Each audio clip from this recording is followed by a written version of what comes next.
함께 만드는 언론 미디어 협동조합.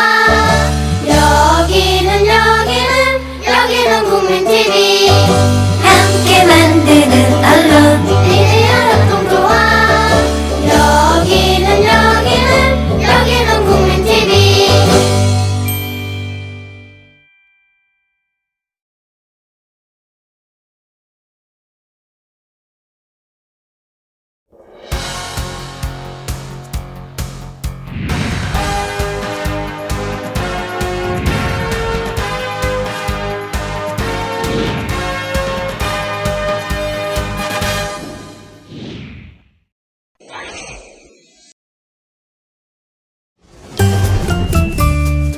귀로만 듣던 국민TV의 팟캐스트를 이제 보이는 라디오로 시작합니다. 국민TV 광고를 모집합니다. 조합원과 비조합원 여러분, 자신이 속해 있는 기업과 사업체, 그리고 알리고 싶은 모든 것들 다 좋습니다. 광고를 원하시는 분은 신청해주세요. 홈페이지 kukmin.tv, 국민.tv 또는 지역번호 02-3144-0933번으로 연락주세요. 여러분의 많은 참여 바랍니다. 안녕하십니까. 정치시사블로거 IM 피터 임명도입니다.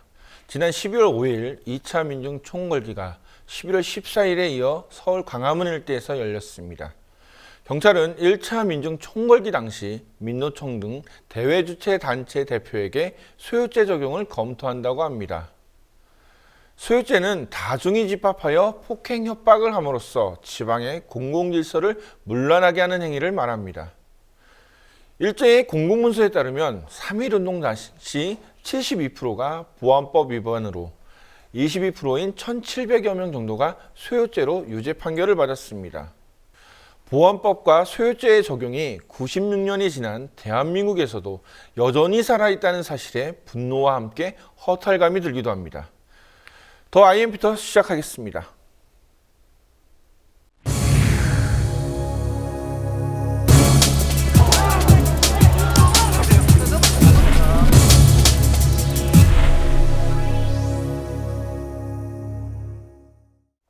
지금은 많은 사람들이 기억하지 못하는 항쟁이 있습니다. 바로 1926년 60만세 운동과 1987년 60항쟁입니다. 1926년 조선의 마지막 임금 순종의 장례식을 기해 전국적인 한인운동이 전개됩니다. 순종의 상여가 통과하는 종로를 시작으로 수많은 사람들이 일제히 만세를 부르고 경문을 상을표해 대중의 호응을 이끌어냈습니다.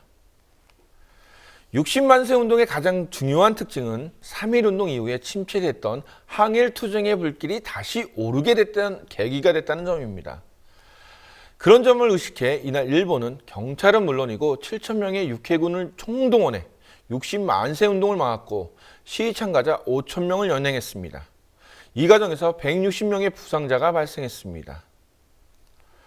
일본의 강력한 진압을 통해 60만세 운동이 일제강점기에 얼마나 중요한 대규모 한일투쟁인지 짐작할 수 있습니다. 그런데 대한민국 역사에서 60만세 운동은 그리 크게 주목되지 못하고 있습니다.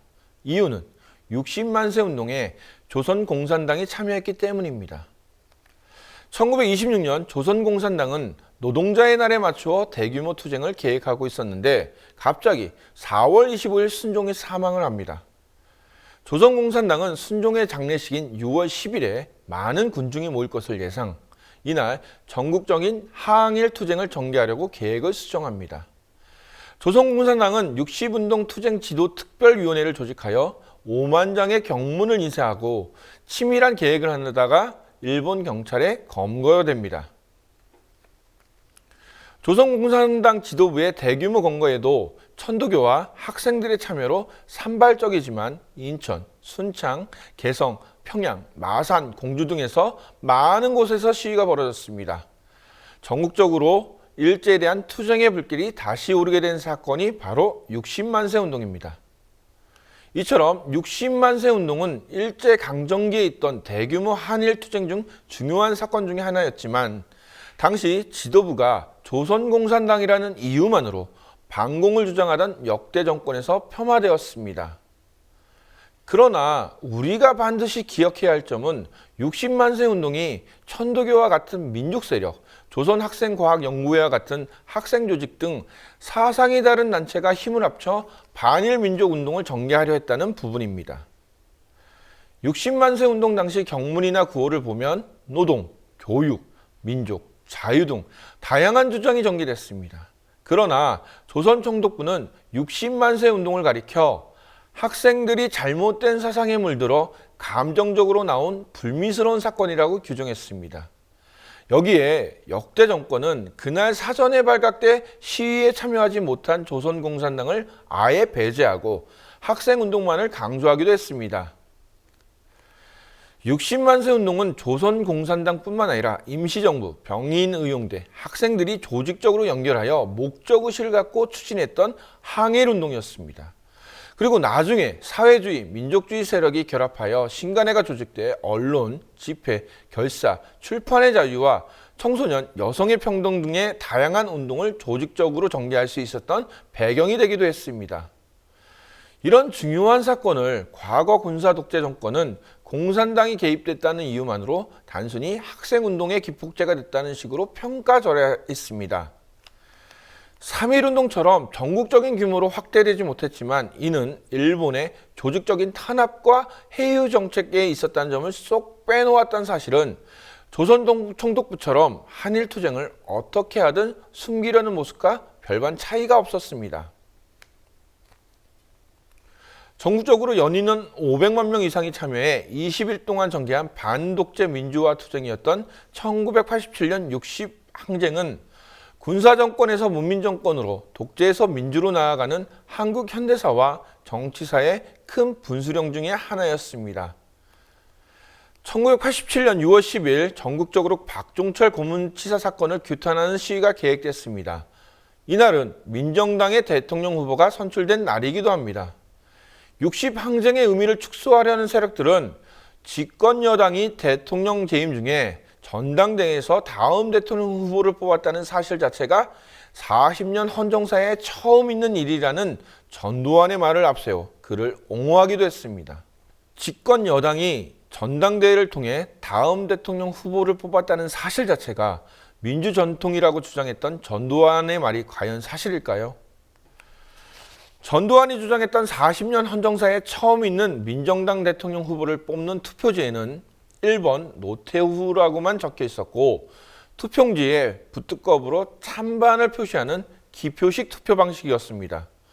후보 한 명만이 나와 대통령 후보로 결정된 사실이 도대체 얼마나 민주적인 일인지 I.M. 피터는 도저히 이해가 되지 않고 있습니다. 4억 원이라는 엄청난 돈을 들여 예능 PD와 가수, 개그맨이 동원된 민정당 대통령 후보 전당대회는 전두환을 친송하는 자리였지 민주적인 정당의 모습은 결코 아니었습니다. 노태우는 후보 수락 연설에서 자신의 정책은 말도 하지 않고 오로지 짧은 시간에 빛나는 열매를 맺게 한 우리나라와 민정당의 오늘이 있게 만드신 전두환 총재와 각하에게 다 함께 영광의 박수를 보내자고 제의하기도 했습니다. 6.29 선언이 마치 국민의 민심을 받아들인 전두환의 결단처럼 방송과 언론에 나오기도 했지만 그 이면에는 전국적으로 많은 시민과 학생들이 동참하여 죽음을 각오하고 투쟁한 결과입니다. 대화와 타협의 정신을 운운했던 전두환은 젊은 청년의 머리에 최루탄을 발사하게 했던 인물이었습니다. 체육관 선거를 마친 민주주의적 국민의 절차와 권리라고 주장하기도 했습니다. 또한 군을 투입해 시위대를 해산하려는 엄청난 계획을 수립하기도 했었습니다. 독재와 군사정권을 막아내려는 시민과 학생들의 민주주의에 대한 열망을 폭력과 불법, 빨갱이의 선동으로 바꿔놓고서는 오로지 전두환의 영광만 잠실체육관에 울려 퍼졌던 1987년 6월 10일이었습니다. 노무현 대통령은 60민주항쟁을 정부 공식 기념일로 지정하면서 60의 승리는 축적된 역사의 결실입니다. 우리 국민은 오랜 동안 많은 항쟁의 역사를 축적하여 왔습니다. 부패하고 무능한 전제왕권의 학정에 맞섰던 민생, 민권투쟁, 일본 제국주의에 맞섰던 수많은 민족 독립투쟁, 그리고 군사독재에 맞서 꾸준한 민주주의 투쟁들이 그것입니다라고 외쳤습니다. 그렇습니다. 우리가 60만세 운동과 60민주 항쟁을 기억해야 하는 이유는 일본 제국주의, 부패한 정권, 독재 정권을 국민의 손으로 몰아내려는 의지와 희생이 담겨져 있기 때문입니다. 국민이 목 터져라 외쳤던 자유와 민주주의를 짓밟는 세력은 그때나 지금이나 변한 것이 없어 보입니다.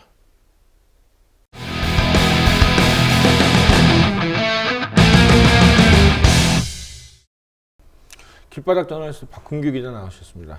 안녕하십니까? 예, 안녕하세요. 그동안 어떻게 지냈어요? 뭐 바쁘셨죠?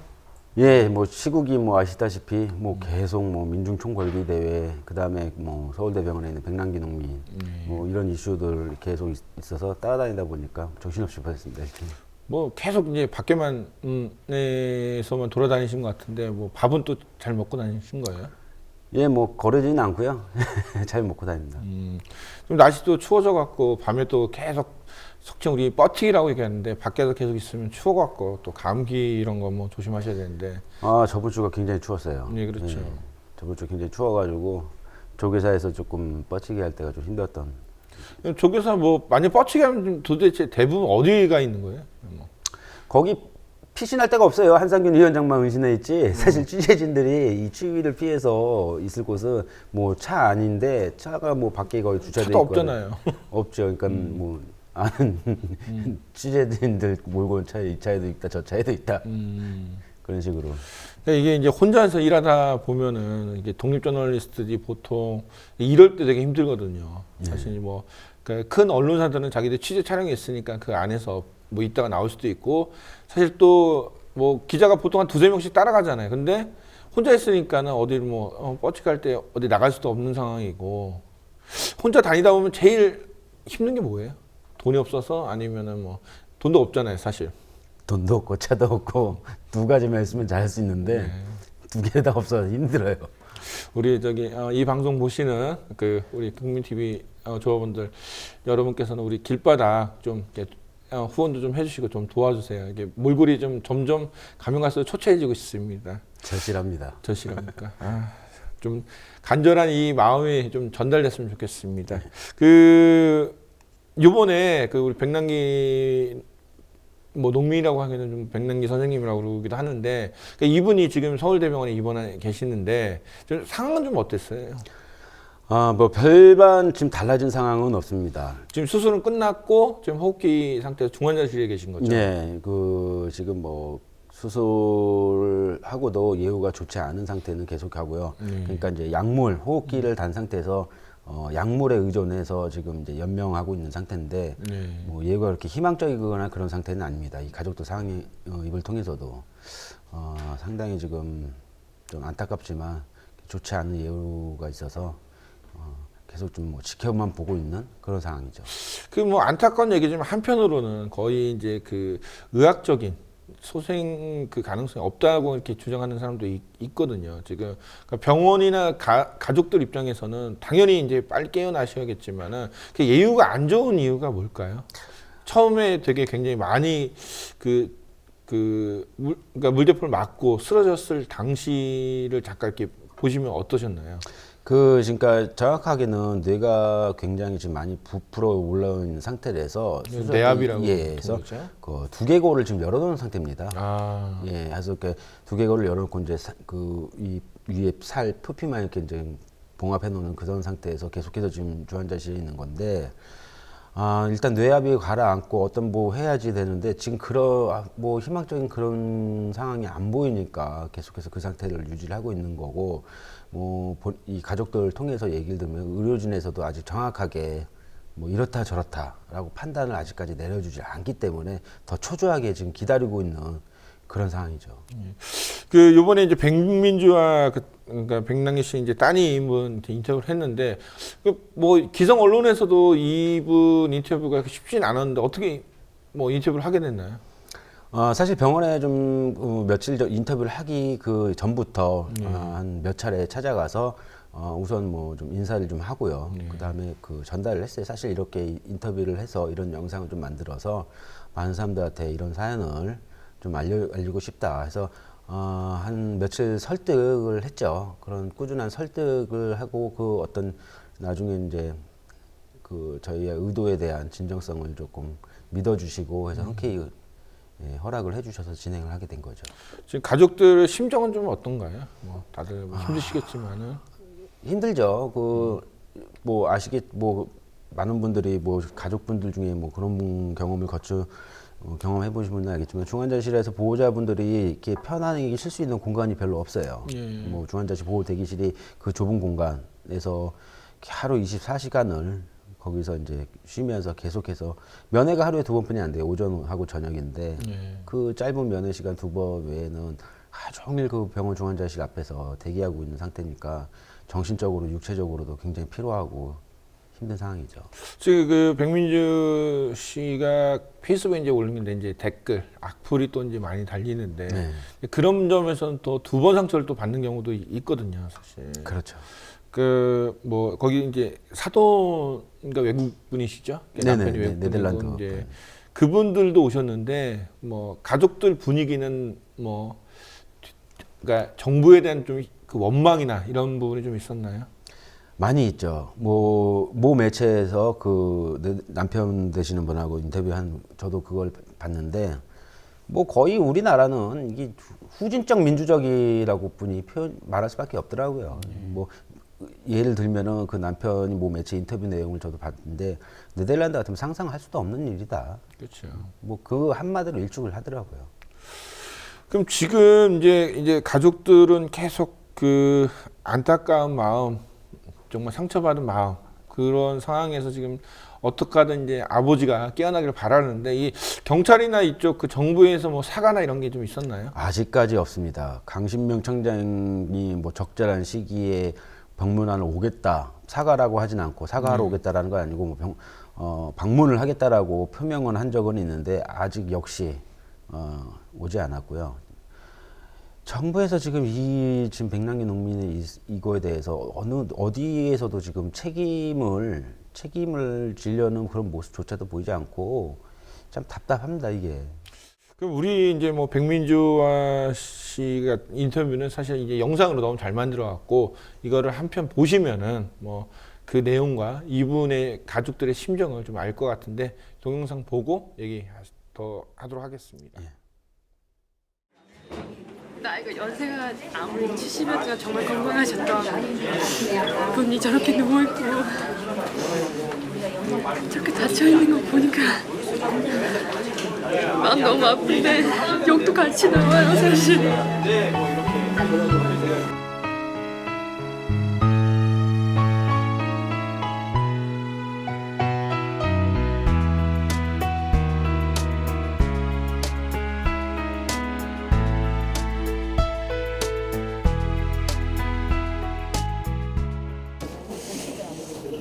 기계와 약으로 연명하고 있는 상태입니다. 기도를 하게 되듯이 마음을 어떻게 전달이 될 거라는 믿음이 생기더라고요. 교회를 다니는 것도 아니고 성당을 다니는 것도 아니지만 근데 이렇게 내 마음을 적으면 아빠한테 전달이 될 것 같은 마음에 그냥 막내딸로서 그립고 보고 싶은 그런 마음을 그냥 적은 건데 그래서 20살 넘어서부터는 1년에 한 번씩 들어오니까 그렇게 뭐랄까 그냥 어떻게 사는지 그런 얘기하면서 그냥 평범했던 것 같아요. 근데 올 때마다 아빠가 너무너무 좋아하시니까 같이 등산도 가고 산책도 가고 그리고 그렇게 진짜 정말 남들처럼 똑같이 평범한 사이였는데 이제 지호가 생기고 결혼을 하고 이제 아빠가 새로 태어난 것 같다면서 지호가 태어나면서 아빠가 다시 태어난 것 같다면서 그런 얘기를 하셨거든요. 내가 너무 되게 오랫동안 멀리 떨어져 살았는데 내가 이걸로 효도를 하는 건가 하는 그런 생각이 남들처럼 똑같이 들었어요. 제일 하고 싶은 건 아빠가 지호 얼굴 보는 거고 아무래도 저보다 지호 보는 걸 더 이제 행복해할 것 같으니까 제가 제일 아쉬운 건 지호가 태어나서부터 아빠가 하루도 빠짐없이 지호 사진이나 영상을 보는 게 아빠의 낙이었거든요. 아빠 일어나서 지호가 커가는 거 좀 보면 좋겠는데 이제 3살밖에 안 돼서 금방 할아버지 기억도 까먹을 텐데 이렇게 너무 일찍 갈 것 같으니까 그게 많이 아쉽습니다. 그랬던 분이라서. 근데 그걸 어렸을 때는 그냥 우리 아빠라고 생각했는데 나중에 크고 나서 보니까 어쩜 그럴 수 있지? 좀 그런 생각이 드는 거예요. 저렇게 욕심도 없는 사람, 어떻게 저렇게 욕심이 없을 수도 있고 저렇게 사랑만 넘칠 수가 있는 사람이 있을 수가 있지. 그걸 이제 나중에 커서 알았는데 또 이제 아빠가 이렇게 되고 나니까 그런 게 더 이제 막 죄송하죠. 내가 그걸 늦게 또 항상 그렇잖아요. 계시는 존재만으로도 소중한 게 부모인 것 같아요. 내가 아빠가 있었을 때는 그냥 아빠라고 생각하다가 막상 아빠가 이렇게 되니까 그냥 아빠 존재만으로도 그게 얼마나 힘이 되고 그게 되게 삶의 버팀목인데 그게 아빠가 저렇게 되고 나니까 그게 이제 너무 느껴지는 거예요. 아빠 막내딸 말고도 아빠 기다리고 기도해주고 일어나길 바라는 사람이 정말 많아. 진짜 기적이 일어나서 아빠가 깨어나서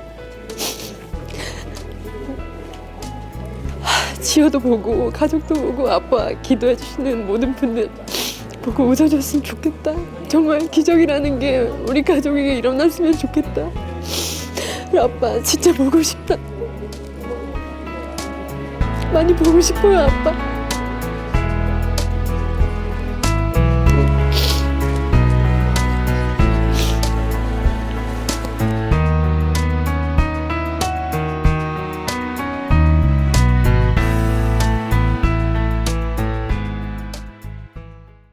정말 이걸 보면서 저도 이제 시골에 살잖아요. 사실 이제 백남기 씨를 보면은 제주도에는 삼촌이라 그러거든요. 동네 정말 동네 삼촌 같아요. 뭐 똑같이 이제 농사 짓는 서울 분들은 잘 모르시지만은 농사 짓는 분의 특유의 이제 그 피부 톤이나 이런 행동들인데 정말 제가 그 전에 사진들 보면은 정말 농부구나.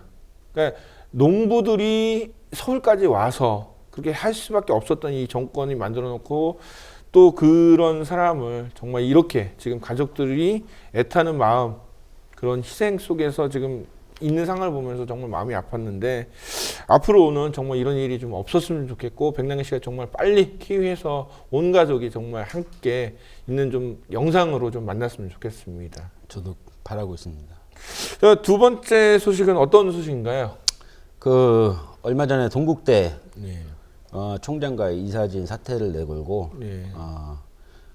학생 총학 부회장 김건중 학생과 그다음에 일반대학원 총학생회장 이 두 명이서 이제 이사진들 사퇴를 촉구를 하는 그 농성에 관한 이야기를 좀 담아왔습니다.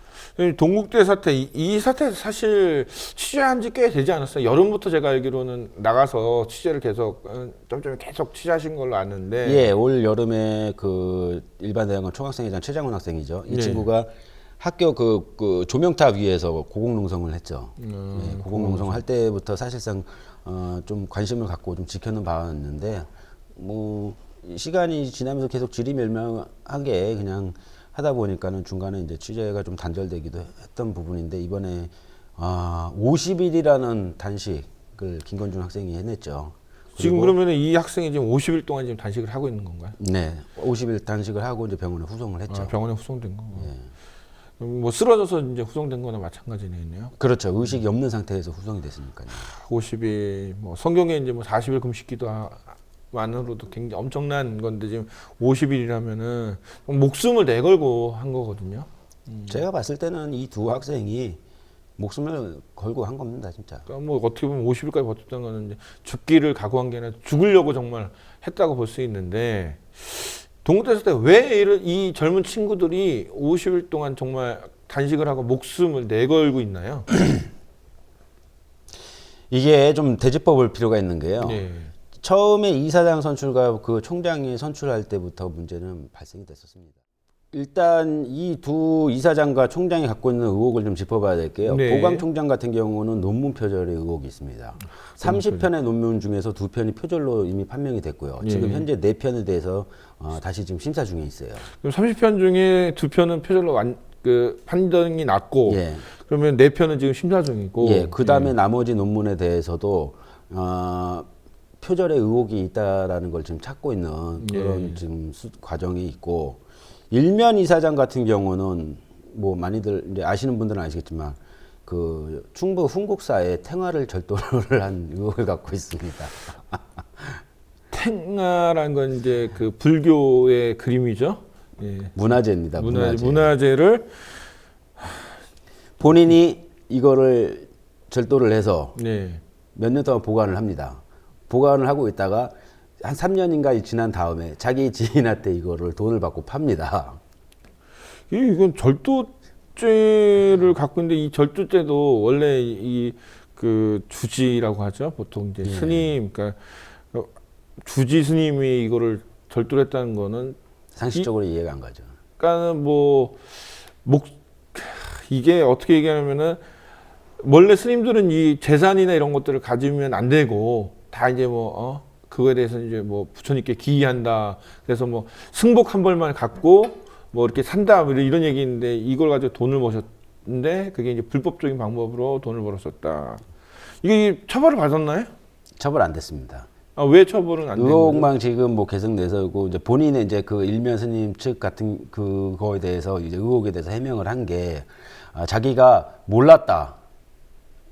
이게 자기가 절도한 것이 아니고 자기가 보관하고 있고 자기가 돈을 받고 팔지 않았다라고 계속 주장을 하고 있고 사실 이 문제에 대해서 조계사 측에서 그러면은 진상 조사를 해야 되는데 그쵸. 조계사에서 전혀 그러하지 않습니다. 그 왜 그러냐면 일면 스님과 이 보강 총장 스님이 지금 조계종 그 총무원장으로 있는 자승 총무원장하고 굉장히 밀접한 관계에 있는 측근들입니다.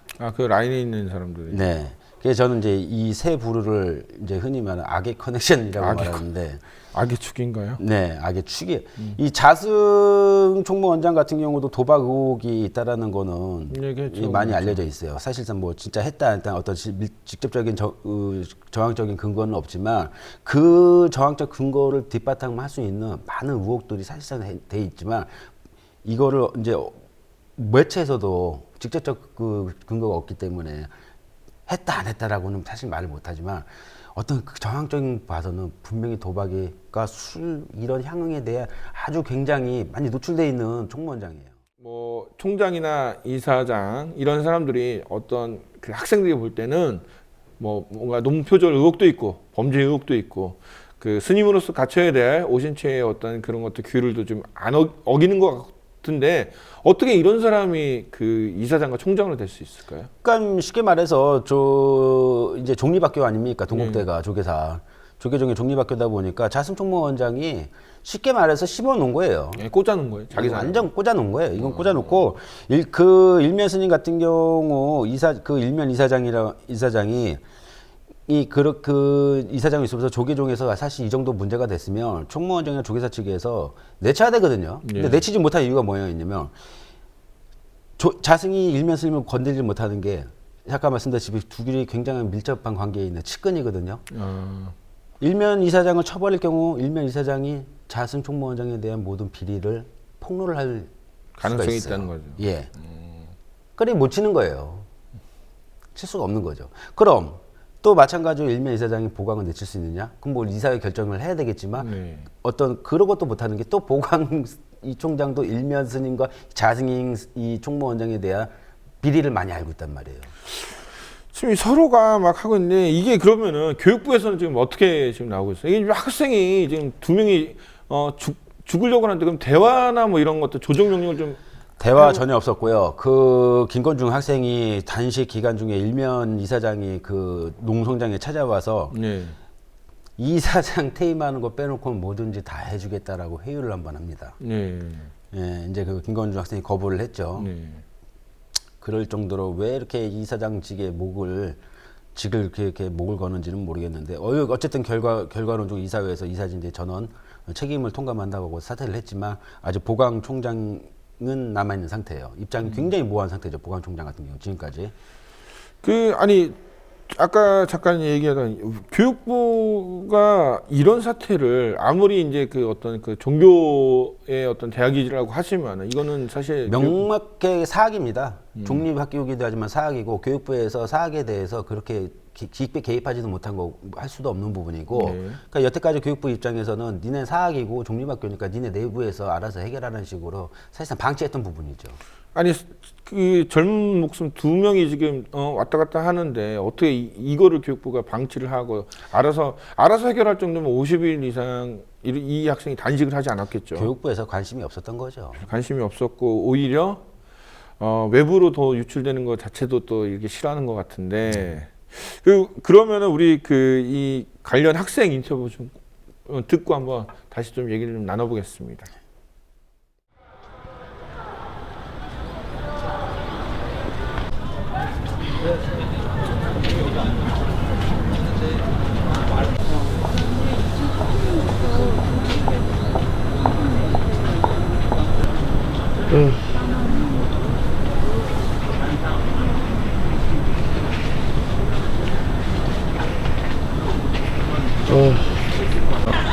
네, 의사 소견으로는 이제 혈당이 정상 80에서 90 사이인데 59까지 떨어졌고 그리고 저혈압 올 거고 내장장애 올 거고 뇌 손상도 있고 그리고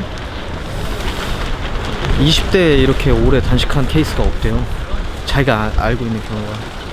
그래서 앞으로 어떤 증상이 날지 아예 알 수 없는 데이터가 없는 게 지금 또 문제죠.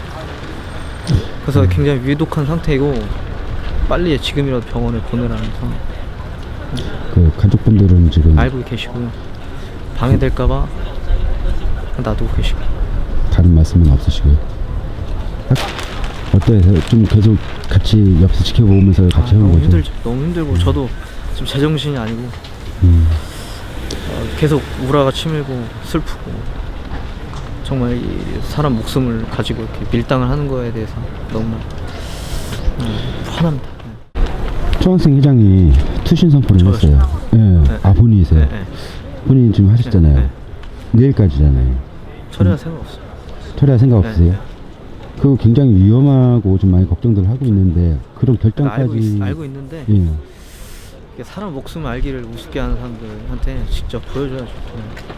보여준다고 생각하고 더 웃긴 거는 지금 이 지경이 됐는데 사태 책임도 안 지면서 그 밑에 밑선에서 제가 보기에는 이교도 취급을 해요. 저희가 기독교인 취급하고 기독교가 뭐 불교 공격한다 막 이런 소문 내고 누가 시켜서 한다 이런 소문 내고 사람 목숨 두고 저렇게 하는 것 자체에 대해서 굉장한 분노를 느끼고 그렇게 하는 것들이 어떤 결과를 갖고 오는지 좀 보여주고 싶어요. 너무 극단적이라고 좀 생각하지는 않으세요? 극단적이죠. 당연히 저도 하기 싫은데 그렇게 해야겠어요. 이제는 더 시간이 없습니다. 참 이렇게 반듯한 학생이 이 목숨을 걸고 이렇게 막 얘기를 하고 한다는 것 자체는 이 좀 얘기를 좀 들어줄 것 같은데 왜 이렇게 계속 거기서 버티고 있을까요? 예, 그분이 비리가 있건 없건은 사실 학생이 이 정도 얘기한다면은 한 사람의 목숨을 구하기 위해서는 뭐 내가 어디 뭐 지옥불에 간다 뭐 이렇게 불교계에서는 이런 말도 있잖아요. 불경에서는. 근데 이 한 학생을 위해서 이사장과 총장이 자기가 그걸 꼭 가질 필요는 없잖아요. 스님들이잖아요. 욕심이죠. 제가 볼 때는 예, 불교에서 사탄승이라고 하거든요. 이런 사람들을. 어떤 사탄승이라고 합니다. 사탄승. 이게 기독교의 뭐 사탄이랑 똑같은 비슷한 건가요? 사탄승이라고 하는데 욕심을 버리지 못한 거죠. 그리고 이 사실상 조계 중에서 이제 그 스님들 사이에서 어떤 직을 맡을 때 소임을 맡은다고 하거든요. 네.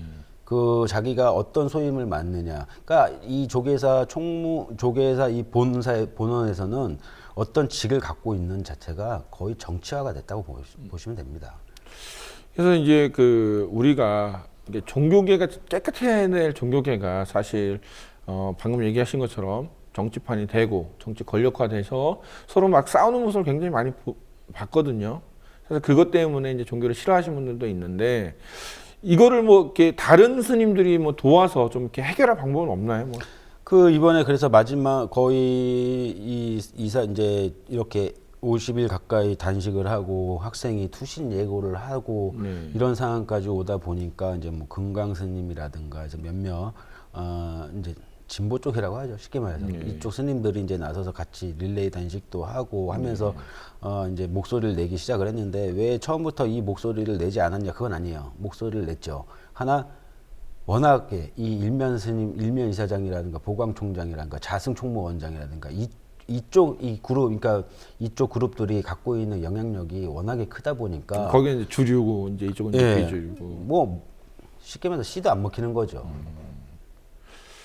아, 참 지금 이제 그 학생들이 그 입장은 확실하게 이제 보광총장까지 사퇴를 하면은 해야 된다고 이제 요구하는 거 있는 거죠. 네, 그래서 이번에 그 새로 선출된 48대 총학생회장이 안드레라는 학생인데 이 친구가 이제 뭐 기자회견에서 이 문제를 끝까지 안고 자기가 뭐 싸워 나가겠다고는 했는데 모르겠어요. 이게 어떻게 계속해서 이제 싸워 나갈 수 있는 동력이 계속해서 뒷받침이 돼서 할지는 좀 지켜봐야 될 것 같아요. 아, 정말 우리 사회가 그 이런 목숨을 걸지 않으면은 아무것도 이루어지지 않는 사회라는 게 참 서글프면서 이 지금 병원에 있는 학생이 좀 빨리 완쾌해서 다시 정말 정상적으로 학교를 편안한 마음으로 좀 다녔으면 좋겠습니다.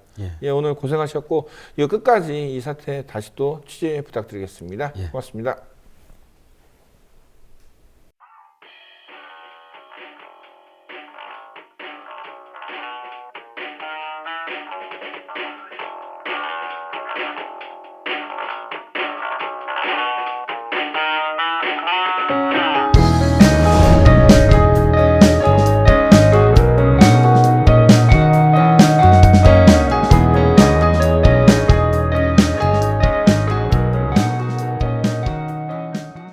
김 기자가 한다 우리 김종훈 기자 나오셨습니다. 안녕하십니까. 안녕하십니까. 네.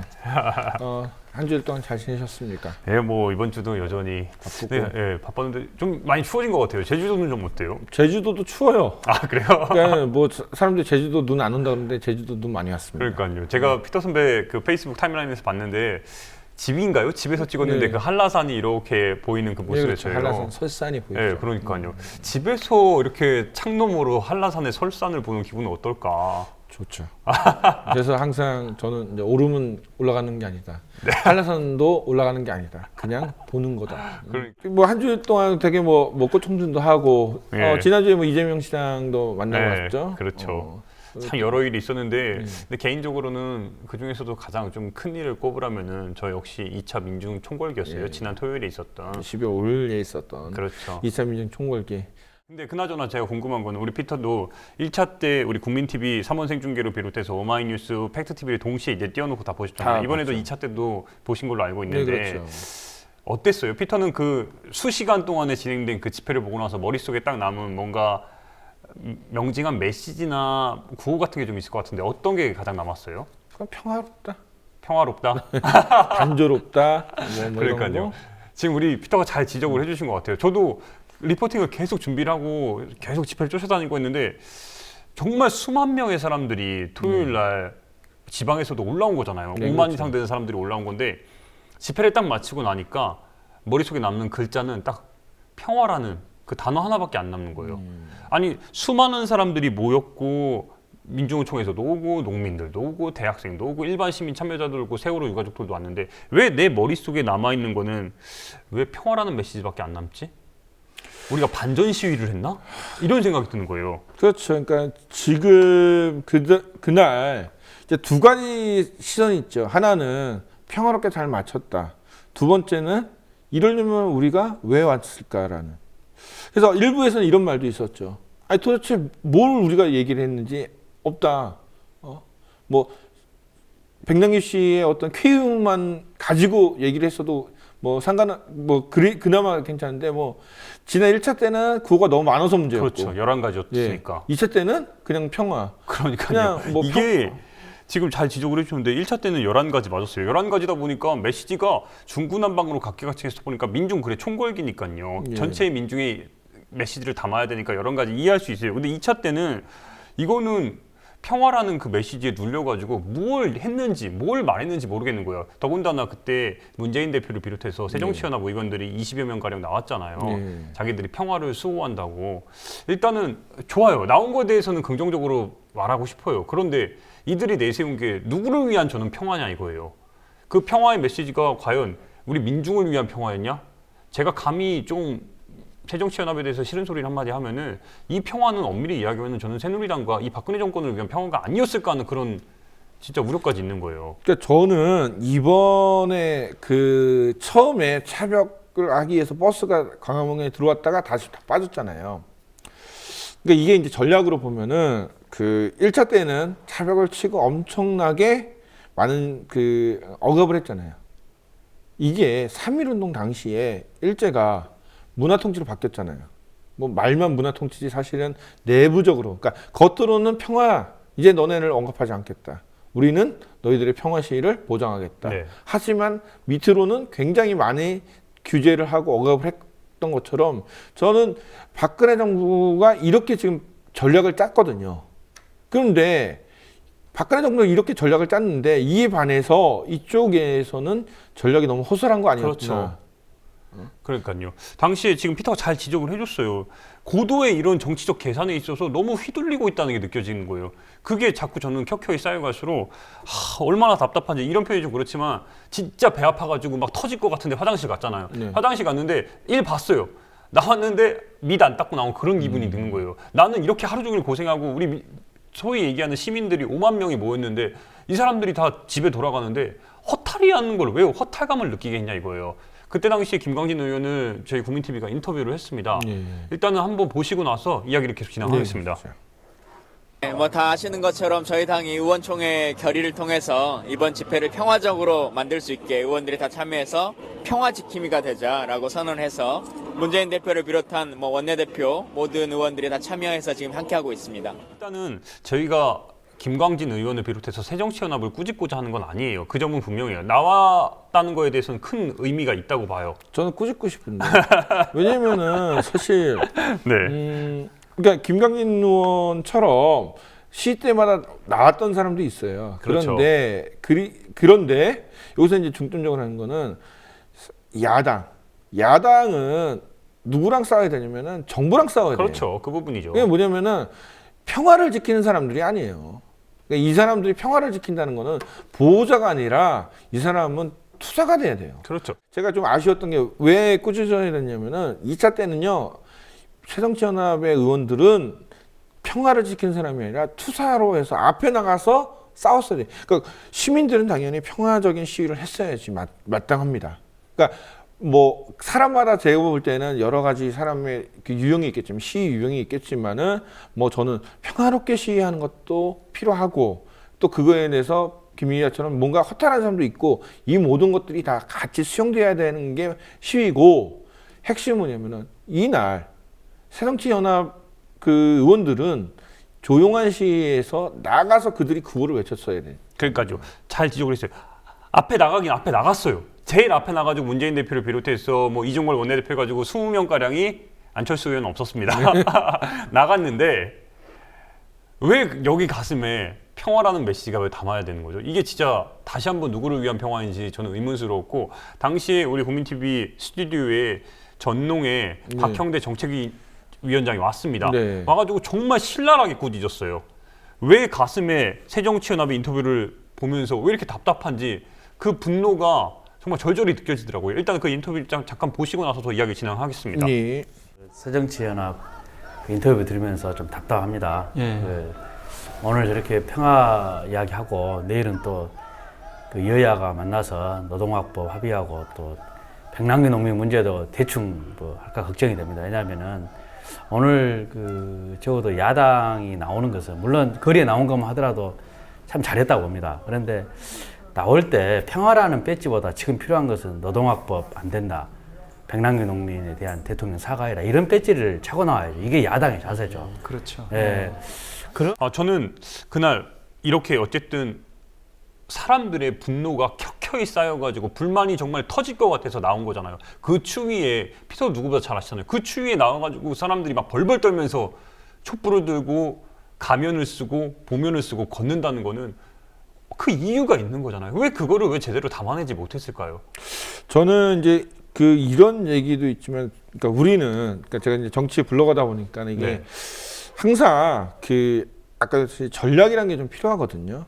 그러니까 이게 지금 우리가 시민연대나 대표자 조직을 만드는 이유가 전략을 가지고 나가야 된다는 거 좀 봐요. 그러니까 시도 하나의 전략이거든요. 그러니까 그 국회에서 해결되지 못하고 국민의 여론으로 해결되지 못하니까는 거리로 나온 거잖아요.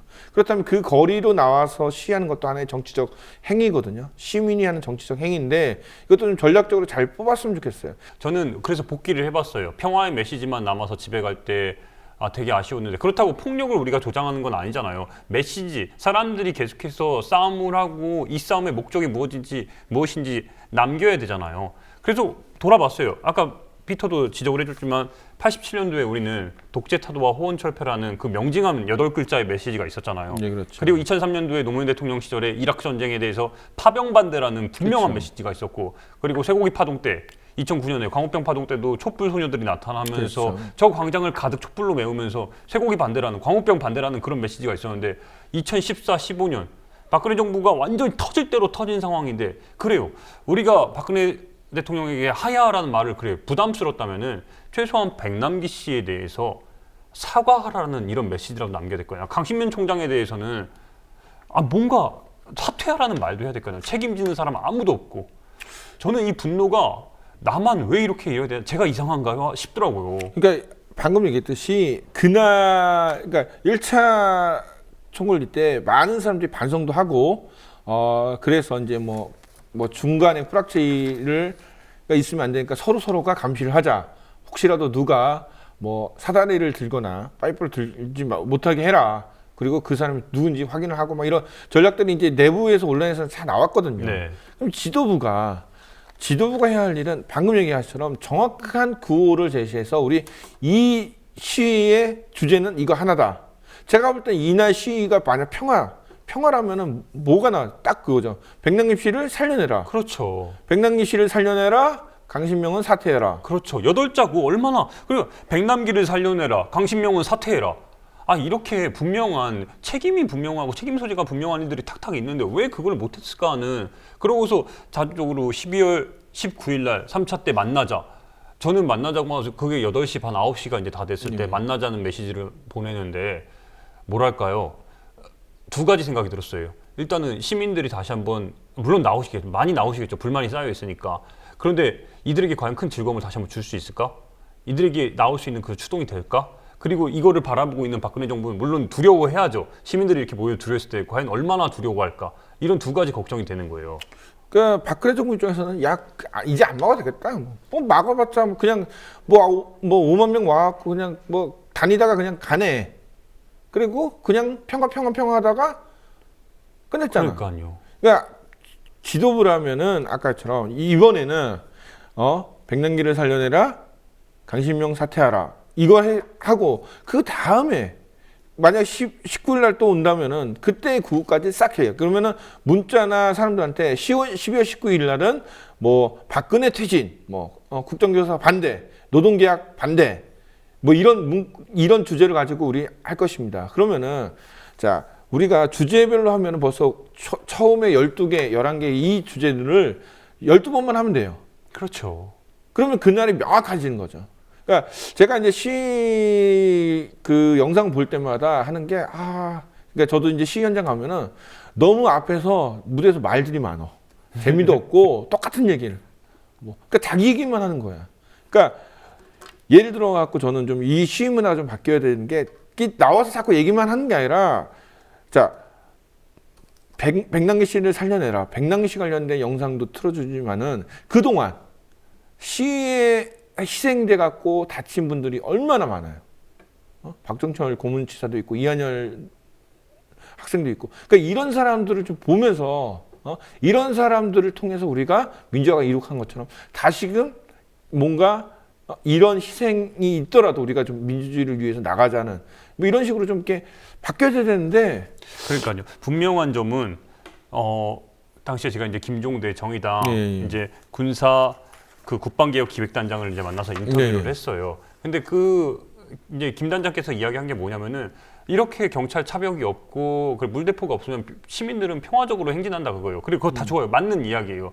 그리고 김종대 위원장이 그러면서 강조한 게 뭐냐면은 이 평화로운 집회 속에서 우리들이 메시지를 제대로 담기 위해서 자극만 안 한다면 시민들은 우리들은 이미 민주 시민의 의식이 높기 때문에 자극만 안 한다면 우리들이 메시지만 분명하게 전달한다면 얼마든지 5만 명이 모이든 10만 명이 모이든 이 평화로운 집회 속에서 얼마든지 우리들의 메시지를 전달할 수 있다는 거예요. 저도 이 부분은 정말 절대적으로 동의해요. 그렇죠. 네, 굳이 물포와 차벽이 없는 상황에서 시민들이 거기서 경찰을 끌어들일 필요가 없다는 거예요. 그렇죠.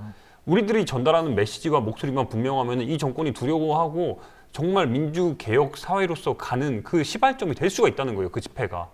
그러니까 이게 뭐냐면은 우리가 그러니까 이거를 기획을 할 때 10가지를 해갖고 처음에 강력하게 그다음에 평화 그다음에는 정말 우리의 메시지를 정확하게 그러니까 이게 기획된 의도라면 상관이 없죠. 그러니까 우리가 의도된 거라면 상관이 없는데 어찌 하다 보니 그렇죠. 준비를 하고 나갔는데 싸움을 하려고 딱 나갔는데 상대방이 도망간 거야. 그러니까 나 혼자서 뭐 할 게 없나 해갖고 사실은 그냥 혼자서 그냥 걸어오다가 왔다. 전 이렇게 평가를 하는데 평화 다 좋아요. 근데 구호가 뭐가 있냐. 우리가 외치는 게 뭐냐. 평화롭게 시위하겠다. 아니, 그러니까 평화인데 앞으로 우리가 그러니까 그거는 얻었다고 좀 봐요. 그러니까 평화롭게 시위할 테니 너네 막지 마라.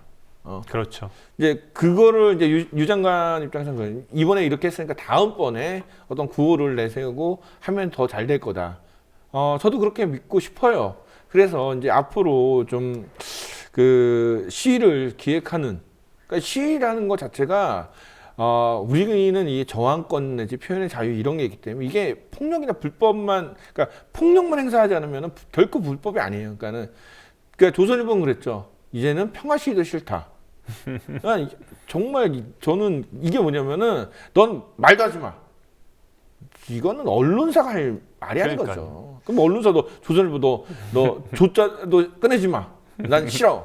똑같은 거거든요. 그렇죠. 결국에는 저는 우리가 포인트를 놓치지 말아야 될 지점이 5만이든 10만이든 이 시민들이 왜 모였는지, 특히 야당이, 새정치연합이 왜 이 수만 명의, 십수만 명의 시민들이 왜 모였는지 무엇보다 깨닫고, 특히 지도부가 뭔가 준비를 할 때 명징한 구호와 사람들이 떠날 때의 허탈감을 느끼지 않게 했으면 좋겠다는 거예요. 힘을 모아야죠. 참 이런 말해서 그렇지만 어쨌든 YS가 사후에 다시 한번 회복이 되는 가장 큰 이유가, 그러니까 사람들에게 회자되는 가장 큰 이유가 민주주의의 길을 가장 앞장서서 걸은 그런 리더십이었잖아요. DJ가 독재에 맞서가지고 걸어온 그 길이 있고, 우리가 노무현 전 대통령을 계속 기억하는 게 인권 변호사로서 가장 최일선에 서가지고 했던 거잖아요. 지금 야당에게 저는 묻고 싶은 게, 이렇게 무사 안위의 전략으로 언제까지 국민들의 지지를 받고 싶은 건지 정말 크게 반성해야 됩니다. 정말 크게.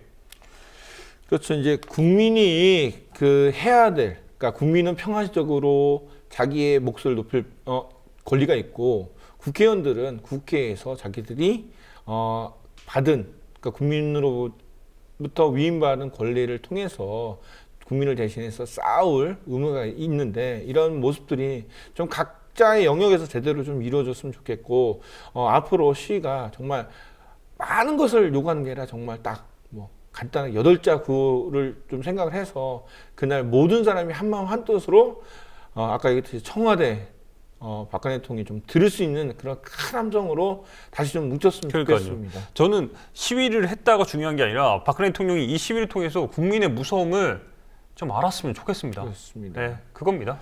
제가 다음번에는 청와대까지 좀 함성이 좀 들려갖고 박근혜 대통령께서 정말 이 많은 사람들이 나에게 뭔가 요구하겠구나, 나도 반성을 해야겠구나라는 생각을 좀 그렇게 됐으면 좋겠습니다. 오늘 나와주셔서 고맙습니다. 고맙습니다. 고생하셨습니다.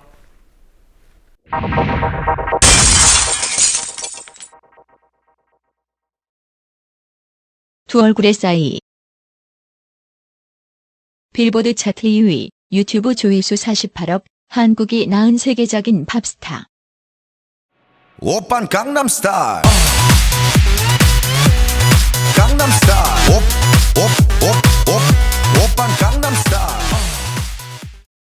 월드스타 반열에 올랐음에도 늘 겸손함을 유지하는데 다 팬들 덕분입니다. 한국을 세계에 알리겠습니다. 그러나 건물주 싸이는 다르다. 2012년 한남동의 한 건물을 구입한 싸이. 이 한남동의 작은 건물에서 대체 무슨 일이 벌어진 걸까?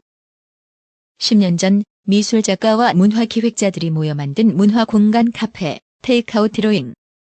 운영진은 카페에서 발생한 수익으로 예술가들을 후원하고 작품을 만드는데 처음에는 임대료가 저렴하고 문화 인프라가 부족한 성북동 일대에 자리를 잡았다. 독특한 분위기 때문에 금세 입소문이 났지만 돌아온 건 임대료 인상 요구. 그렇게 쫓겨다니다 한남동에 자리를 잡았다. 건물주는 이들을 쫓아내지 않겠다고 약속했고 계약서에도 특약으로 넣었다. 이들은 건물주와의 약속을 믿고 큰 돈을 들여 건물을 개조했다. 하지만 건물주의 약속은 채 6개월을 넘기지 못했다. 나가주셔야겠는데 재건축하기로 했어. 상가임대차 보호법 제10조에 의하면 임대인은 임차인이 계약갱신을 요구하는 경우 정당한 사유 없이 거절할 수 없다. 그런데 예외의 경우가 있었는데 임대인이 건물을 재건축하는 경우, 즉 임대인이 재건축을 할 경우 세입자는 그대로 쫓겨나야 하는 상황. 갑자기 손님이 부쩍 는 이 가게가 탐이 났던 건물주는 특약을 깨기 위해 편법을 들고 나왔다. 갑작스런 건물주의 재건축 통보에 드로잉 측은 울며 겨자 먹기로 가게를 비우기로 합의한다.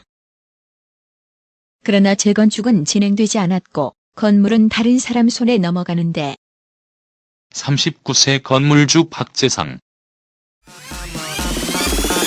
I'm a motherfucker gentleman.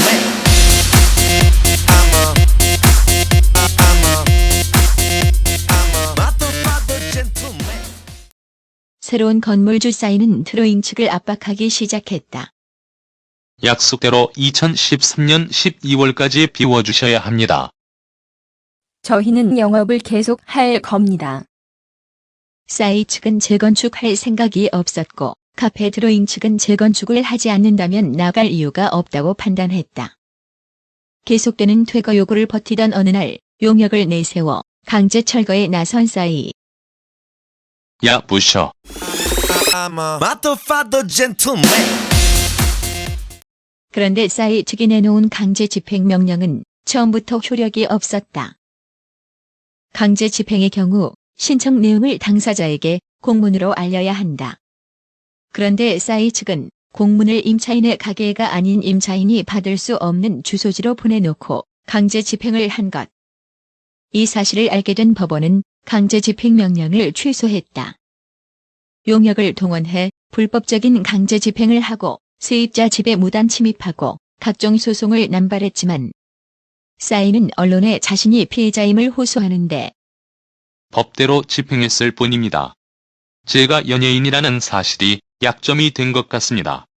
매일 시위하는 통에 잠도 제대로 잘 수 없습니다. 이 사건을 의뢰 횡포라고 보도하는 언론들. 두 얼굴의 싸이. 오빤 강남스타일 강남스타일 현대 민주주의 국가 대부분은 불법적 방법으로 권력을 획득한 정부에 대한 저항권을 당연한 것으로 인정합니다. 불의에 항거한 3.1운동과 4.19 항쟁, 5.18 민주항쟁도 저항권이라고 볼 수 있습니다. 보수 세력은 법을 지켜야 한다고 외칩니다. 맞습니다. 법은 지켜야 합니다.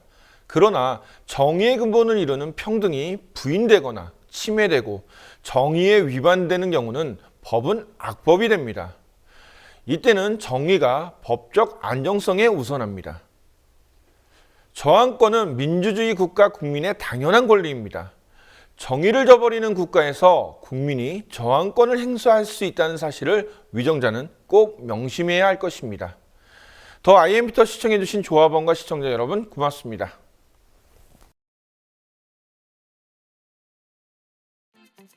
국민TV, 국민라디오 그리고 뉴스케이를 응원하시는 분들 미디어 협동조합 조합원 가입으로 힘을 실어주십시오. 그리고 기존 조합원분들은 월조합비 납부 신청을 해주시면 감사하겠습니다. 조합원 가입과 월조합비 납부 신청 문의는 홈페이지 국민.tv 또는 서울전화 3144-7737로 연락주시면 됩니다.